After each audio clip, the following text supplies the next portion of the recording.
Sziasztok!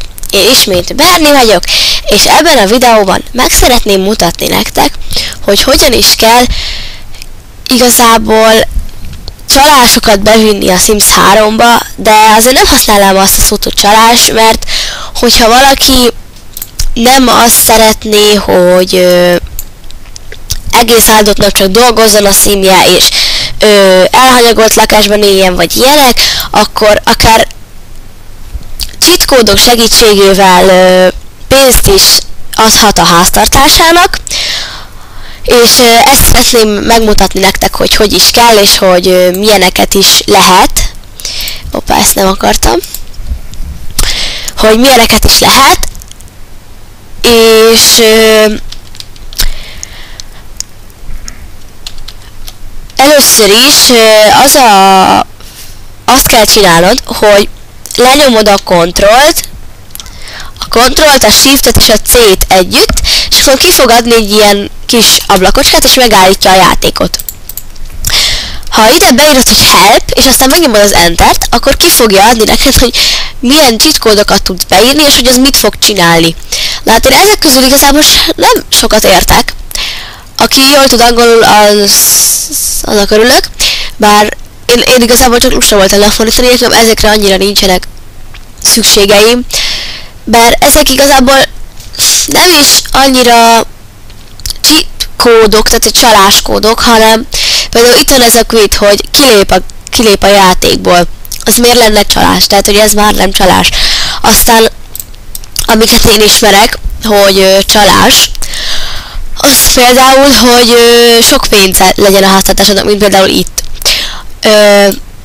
Az egyik, hogy 50 000 szimmelont ad a háztartásnak, nem tudom, hogy kell kiejteni, úgy kell írni, hogy Mother Lode, ha megnyomod az Entert, akkor kap 50 000 szimmelont a háztartásod.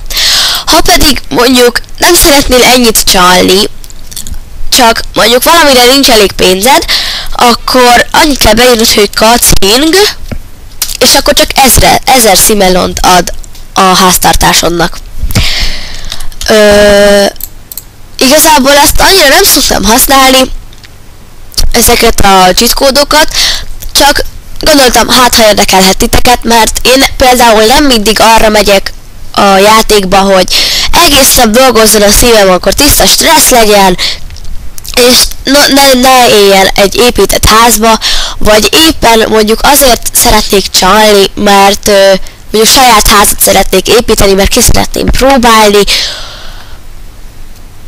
Úgyhogy remélem, hogy tudtam ezzel nektek segíteni. Használjátok egészséggel ezeket a cheat kódokat.